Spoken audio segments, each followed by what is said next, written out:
Peter, the AJF has quite a number of projects underway at the moment. What do you see as the most important?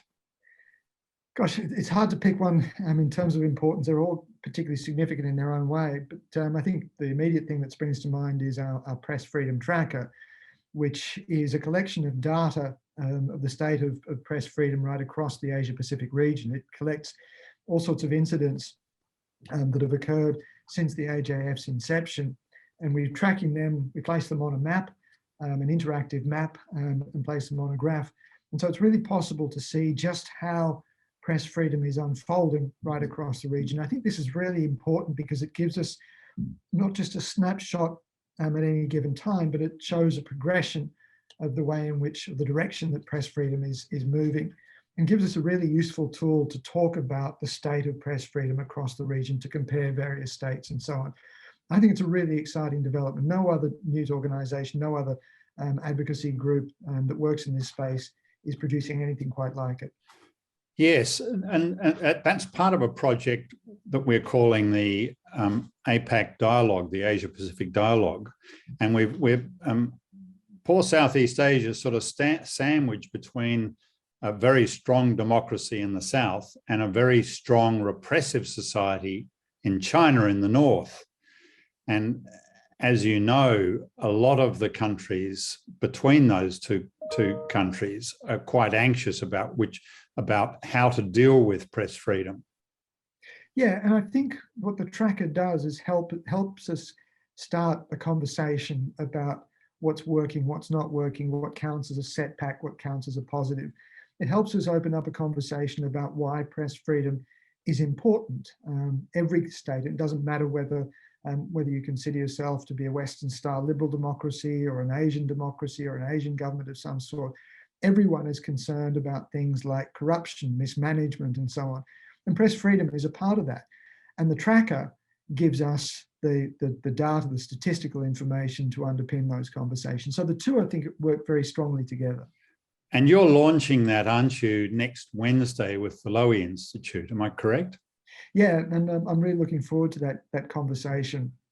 We've got an extremely talented advocate from the Lowy Institute who's going to be joining us for the conversation, a former diplomat who has worked in China, who understands not just advocacy, not just the intricacies of international relations, particularly across this region, but also understands diplomacy at a very intimate level. And I think that's going to be a really exciting conversation. I'm really looking forward to it. And I'd encourage everyone who's watching to register and join us.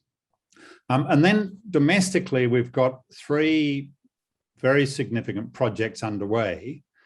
Of those 3, one's the Media Freedom Act. The other is we've had to redefine journalism because there are so many bloggers, influencers, etc. now that we need to really think about what journalism is. And the third is a voluntary certification program for journalists, which is a proposal we're working on with the Ethics Centre.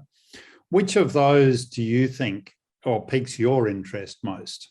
Again, Wilco, all of these things are interconnected and they all support one another in all sorts of ways. But I think immediately the definition of journalism, I think, is something that's coming up right now.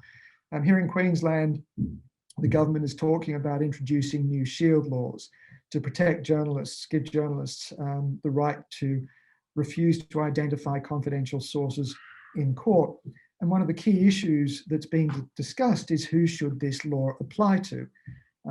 Now, I've been writing our submission to the Parliament, to the parliamentary inquiry that's considering the best way of drafting the legislation, and thinking about our definition, which changes the approach from who is a journalist to what is journalism, to thinking about journalism as a process.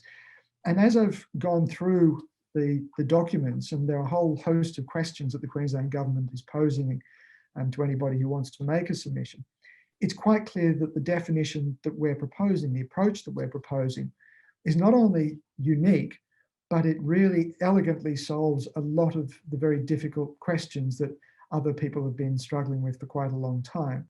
Yeah, and the relevance of that is that you and I have both been journalists. Well, you're still a journalist, but you're also an academic. So on one day you can be an academic and and there's a certain code of conduct that you have to abide by to do that. But on the next day, you can practice journalism as long as you abide by the standards that the community expects, the codes of conduct. And this is the thing. I can do the same, even though it's almost 2 decades since I was practicing journalism. Absolutely.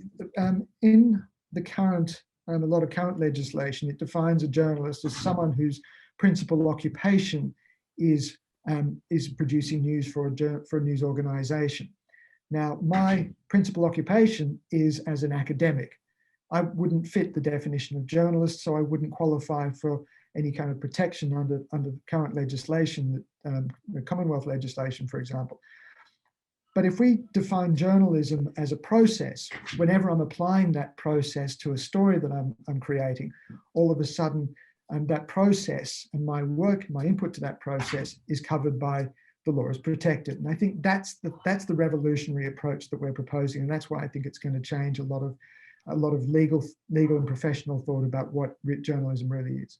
Yeah, which is a neat segue actually to the Media Freedom Act that we've proposed that's gaining some momentum in Canberra.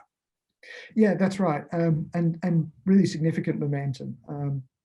We're already seeing a number of politicians who've approached us to propose private members' bills around a Media Freedom Act. We're talking to a number of politicians about what a draft act might look like, and I think what's really taken off and what is really exciting to me is that the concept of a Media Freedom Act is no longer something that feels left field. We introduced it, as you know, a few years ago when we raised it at some parliamentary committees and put it into our white paper on press freedom in Australia. And at the time, it seemed like a crazy out there idea, but it's since become a part of the mainstream conversation. And of course, as we've already hinted at, you can't have a Media Freedom Act without defining who the act or what the act is designed to protect. And so that's why the work around a definition that we've just been discussing is also so crucial to the concept of the act as well. And the final part of that jigsaw is maintaining a set of standards that sets journalism apart from the influencers, the bloggers and the mischief makers on the internet. And that's our proposed certification of journalists. Yeah, and this is really important. I think everyone's really understood since the digital revolution has changed what media looks like and changed the nature of who can actually produce media content, journalism-like content.